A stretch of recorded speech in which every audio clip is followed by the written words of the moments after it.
Welcome my channel let's बुलंदशहरी। नमस्कार। आज हम कक्षा 8 के पाठ 10 प्राकृतिक प्रदेश एवं जनजीवन के संबंध में पढ़ेंगे। ये पाठ सेकंड है। मानसूनी प्रदेश। अगर हम मानसून को दें तो मानसून से तात्पर्य है कि जब बरसाती जो मौसम होता है उसको हम मानसूनी जलवायु कहते हैं। ये एक प्रकार से हवाएं होती हैं जो समुद्र से स्थल की ओर, स्थल से समुद्र की ओर चलती हैं, जैसे हम पिछली क्लास में आपको पढ़ा चुके हैं। हमारे देश में विभिन्न प्रकार से देखे जाएँ तो हमारा पूरे देश की जो जलवायु है वो मानसूनी जलवायु है और यहाँ बरसात ज़्यादा होती है या अच्छी मात्रा में होती है। मानसूनी प्रदेश की आज हम जो पढ़ेंगे वो विश्व के परिप्रेक्ष्य में पढ़ेंगे। ये प्रदेश भूमध्य सागर के दोनों ओर 5 डिग्री से लेकर 30 डिग्री अक्षांशों के बीच में पाए जाते हैं। भूमध्य रेखा 0 डिग्री की होती है, इससे 5 डिग्री से लेकर 30 डिग्री तक ऊपर और नीचे दोनों साइड में पाए जाते हैं, उत्तर की ओर भी और दक्षिण की ओर भी। यहाँ मौसम परिवर्तन के कारण ग्रीष्मकाल उष्ण और नम तथा शीतकाल ठंडा और शुष्क होता है। यह प्रदेश संसार के में दक्षिण पूर्व एशिया, अफ्रीका के पूर्वी तटीय भाग, उत्तरी अमेरिका के खाड़ी तटीय भाग, पश्चिमी द्वीप समूह एवं मध्य अमेरिका तथा ऑस्ट्रेलिया के उत्तरी तटीय भाग में पाया जाता है, जैसा कि हमने नक्शे के अंदर या चित्र में आपको दिखा रखा है। अब इस जलवायु की क्या विशेषताएं हैं? इस प्रदेश में यानी कि इस क्षेत्र में जहाँ ऐसी जलवायु होती है, ग्रीष्म काल में अधिक गर्मी और शीतकाल में अधिक ठंड पड़ती है। तापमान 60 डिग्री से लेकर के 40 डिग्री के मध्य रहता है, 7 to 40 डिग्री के बीच रहता है। तापांतर पर सागर से दूरी व वर्षा की अधिक मात्रा का प्रभाव पड़ता है, यानी कि जितनी दूर रहेगा सागर से उतनी अधिक तापांतर रहेगा, यानी कि उधर उतनी अधिक वहाँ गर्मी होगी और उतनी अधिक वहाँ सर्दी रहेगी। वार्षिक वर्षा का औसत जो रहता है यहाँ पर 25 से 250 सेंटीमीटर के मध्य रहता है। मानसूनी प्रदेशों में वर्षा चक्रवाती तथा पर्वतीय प्रकार की होती है। कुछ जगह संवहनीय प्रकार की वर्षा हो जाती है। इन प्रदेशों में 6 महीने तक हवाएं सागर से स्थल की ओर और स्थल से सागर की ओर चलती हैं, यानी कि 6 महीने स्थल से सागर और सागर से स्थल, 6 महीने दोनों बैठे हुए हैं। यहाँ 3 प्रकार के मौसम होते हैं, ग्रीष्मकाल, वर्षा काल और शीतकाल। इस प्रदेश में अधिकांश वर्षा ऋतु में समुद्र की ओर चलने वाली हवाओं के द्वारा होती है। उत्तर भारत के उत्तरी भाग में मई जून में गर्म हवाएं व लू चलती हैं, जैसा कि हमारे यहाँ चलती हैं, आपने देखा ही है। इन प्रदेशों में एकाएक घनघोर वर्षा के कारण नदियों में बहुत अधिक बाढ़ आती है, जैसा आप देखते ही हो अक्सर। इन प्रदेशों में वर्षा की मात्रा, वितरण और समय आदि की अनिश्चितता पाई जाती है, यानी कुछ पता नहीं है कितना बारिश हो जाए, ठीक है ना, कितना कहाँ कितना पड़े, इस समय में कोई विशेष नहीं होता है, यानी कि हम स्पेसिफाई नहीं कर सकते। प्राकृतिक वनस्पति, यहाँ पर विविध प्रकार की वनस्पतियां जैसे सदाबहार वन, पतझड़ वन, घास के मैदान, कटीली झाड़ियां आदि पाई जाती हैं। इस प्रदेश में प्राकृतिक वनस्पतियों का अनुमान आप भारत की वनस्पतियों के आधार पर लगाया जा सकता है। जैसे भारत में है ऐसी यहाँ और जगह भी पाई जाती हैं मानसूनी क्षेत्रों में। सागौन, साखू, टीक, शीशम, आम, महुआ, चंदन आदि इसमें प्रमुख वृक्ष पाए जाते हैं। जीव जंतुओं में हाथी, गंडा जैसे विशाल शाकाहारी पशु से लेकर पालतू जानवर जैसे भेड़, बकरी, गाय, बैल आदि पाए जाते हैं। घने जंगलों में शेर, चीता, छोटे छोटे मांसाहारी पशु भी पाए जाते हैं। सर्दियों में साइबेरिया से आने वाली अनेक चिड़ियाएं इस प्रदेश में आती हैं, जैसे हम सर्दियों में अपने यहाँ देखते हैं। थाईलैंड के वनों में भूरे रंग का हाथी मिलता है। और इसकी कुछ मुख्य बातें हैं मानसून की।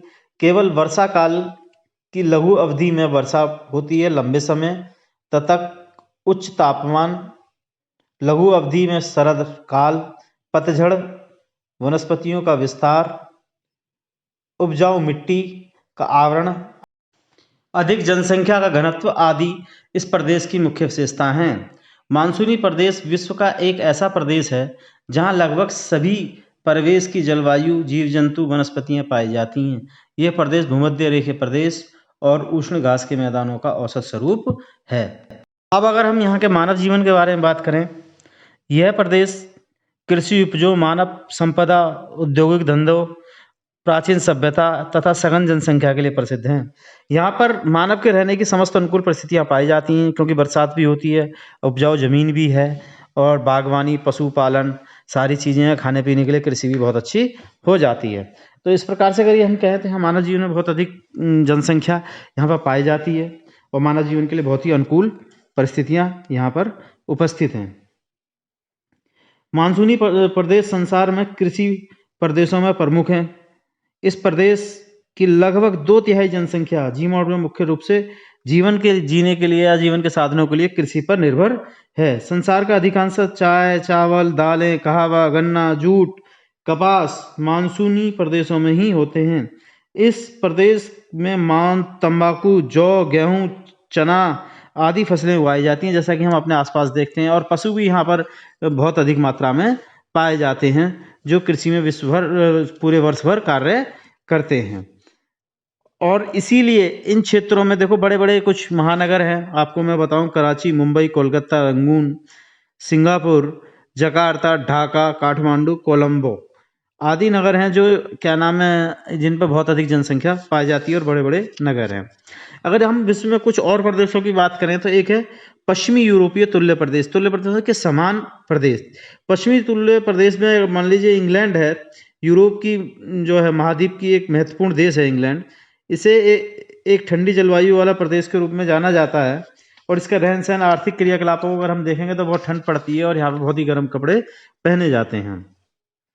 ऐसे प्रदेशों को पश्चिमी यूरोपीय तुल्य प्रदेश कहते हैं। इन प्रदेशों का विस्तार गोलार्ध के दोनों ओर 40 डिग्री से लेके 65 डिग्री तक है। और अभी हम जो बात कर रहे थे वो हम कर रहे थे भूमध्य रेखा के 5 डिग्री से लेके 20 डिग्री के दोनों साइड, 40 डिग्री दोनों साइड की बात कर रहे थे। और ये जो है 40 डिग्री से लेके 65 डिग्री की बात हो रही है अब ऊपर की तरफ को गोले में। तो इनमें जो है इनके किनार मध्य महाद्वीपों के किनारों के पश्चिमी किनारों पर पाया जाता है, जैसे उत्तर पश्चिमी यूरोप, कनाडा का ब्रिटिश कोलंबिया प्रांत, दक्षिणी अमेरिका की में चिली का दक्षिणी भाग, न्यूजीलैंड का दक्षिणी भाग इसमें शामिल है। यहाँ की अगर जलवायु की बात करें, यह प्रदेश वर्ष भर पछुआ पवनों से प्रभावित रहता है। यहाँ पर साल भर शीतोष्ण कटिबंधीय चक्रवात के कारण वर्षा होती है और वर्षा की मात्रा ग्रीष्म की तुलना में अधिक होती है। जैसे हमारा सर्दियों में कम होती है बरसात, यहाँ सर्दियों में अधिक बरसात होती है। पश्चिमी वनस्पति, अगर प्राकृतिक वनस्पति की बात करें तो यहाँ पर्णपाती और घने वन पाए जाते हैं और वृक्ष शीतकाल में अपनी पत्तियां गिरा देते हैं और हिमपात के कारण ये अपने आप की रक्षा के लिए इन पत्तियों को गिराते हैं। और ग्रीष्म वसंत ऋतु आने पर जैसे हम देखते हैं हमारे यहाँ पे भी कुछ पत्ते हैं, जो पेड़ हैं जो अपने पत्ते गिरा देते हैं और मार्च में वसंत आने पर उनकी जो है पत्ते वापस आ जाते हैं। इसी प्रकार यहाँ पर भी ऐसा ही होता है, सर्दी में अपने पत्ते गिर देते हैं और बरसात में, बसंत में ये अपने पत्तों को वापस उपजा लेते हैं। ओक, एलम, वर्च, बीच, पॉपुलर, हार्नबीम जैसे पर्णपाती वृक्ष यहाँ महत्वपूर्ण हैं। पहाड़ी ढालों पर उत्तरी भागों में शंकुधारी यानी कि ऊंचे पेड़ जो हैं पाए जाते हैं, जैसे हमारे यहाँ भी पाए जाते हैं, देखे होंगे आपने बड़े बड़े पहाड़ों पर। रेडवुड, लिंडेन, फर, स्प्रूस, सिडार आदि वृक्ष यहाँ पर पाए जाते हैं। और जानवरों की बात करें तो लोमड़ी, हिरण, भेड़िया आदि जानवर यहाँ पर सामान्यतः पाए जाते हैं। अगर हम मानवीय गतिविधियों की बात करें तो यहाँ पर उद्योग धंधे की व्यवस्थाएं हैं, बड़े पैमानों पर होते हैं। अब बड़े पैमाने पर पर्णपाती वन होने के कारण यहाँ पर गहन कृषि की जाती है। गेहूं, जौ, चावल, चकुंदर आदि यहाँ की मुख्य फसलें हैं। पशुओं के रूप में अगर हम देखा जाए तो यहाँ पर भेड़, बकरी आदि इन पर पाई जाती हैं। फल सब्जियां भी होती हैं, बागवानी भी यहाँ बहुत अच्छी मात्रा में होती है।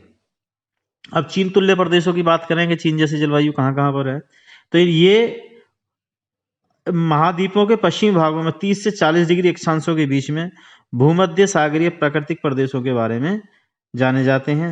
आप ये सोचकर होंगे कि इन अक्षांशों के बीच में महाद्वीपों के पूर्वी भाग में, हमने भी पढ़ा था पश्चिमी भाग में, अब पूर्वी भाग में स्थित हैं। इनकी क्या विशेषताएं हैं? इनकी जलवायु, इस प्रदेश में ग्रीष्म ऋतु में वर्षा साधारण होती है और शीतकाल शुष्क रहता है।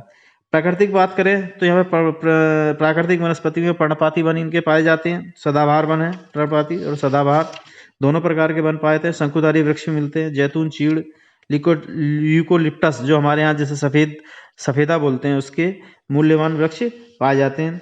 मानव गतियों में बात करें तो ये गतिविधियां जो है ज़्यादातर हमारे कृषि में संलग्न लेते हैं लोग, और शीत ऋतु में साधारण ठंड पड़ती है और सिंचाई की सुविधाएं होने के कारण वर्ष भर फसलें उगाई जाती हैं। और इनका जो प्रदेश है, चीन तुल्य प्रदेश जिन्हें कहा जाता है, वो ज़्यादातर महाद्वीपों के पूर्वी किनारे पे 25 डिग्री से लेकर 40 डिग्री अक्षांशों के बीच में पाया जाता है। दक्षिणी पूर्वी चीन, दक्षिण पूर्वी संयुक्त राज्य अमेरिका, दक्षिण पूर्व ब्राज़ील, दक्षिण पूर्व अफ्रीका का पूर्वी भाग तथा ऑस्ट्रेलिया का दक्षिण पूर्वी भाग इसमें शामिल है। अब अगर हम अगले प्रदेश की बात करें तो सेंट लॉरेंस तुल्य प्रदेश। सेंट लॉरेंस तुल्य प्रदेश केवल उत्तरी गोलार्ध में महाद्वीपों के पूर्वी किनारों पर 45 डिग्री से लेकर 65 डिग्री तक उत्तरी अक्षांशों के मध्य पाया जाता है। कहीं कहीं इसका विस्तार 35 डिग्री अक्षांश तक भी पाया जाता है। इस प्रदेश में संयुक्त राज्य अमेरिका का उत्तर पूर्वी भाग, कनाडा का पूर्वी भाग, चीन का उत्तरी भाग, कोरिया तथा जापान का उत्तरी भाग भी शामिल है। जलवायु, इस प्रदेश की जलवायु साल भर वर्षा होती है, परंतु ग्रीष्मकाल में शीतकाल की अपेक्षा अधिक बरसात होती है। शीतकाल चीन तुल्य प्रदेश की तुलना में अधिक कठोर होता है। प्राकृतिक वनस्पति की अगर बात करें तो इस प्रदेश में आर्द्र तटीय भागों में कोणधारी वन यानी कि कोणधारी वन, आंतरिक भागों में घास के मैदान, दक्षिणी भागों में मिश्रित कोणधारी एवं पर्णपाती वन मिलते हैं। इन वनों के मुख्य वृक्ष चीड़, स्प्रूस, हेमलॉक आदि हैं। मानव गतिविधियां, इस प्रदेश में अधिकांश घास के मैदानों को साफ कर वसंतकालीन गेहूं विस्तृत कृषि की जाती है। कनाडा तथा संयुक्त राज्य अमेरिका में लकड़ी, लुगदी एवं कागज का उद्योग बड़े पैमाने पर किया जाता है। इस प्रदेश में बड़ी संख्या में विशाल औद्योगिक नगर स्थित हैं।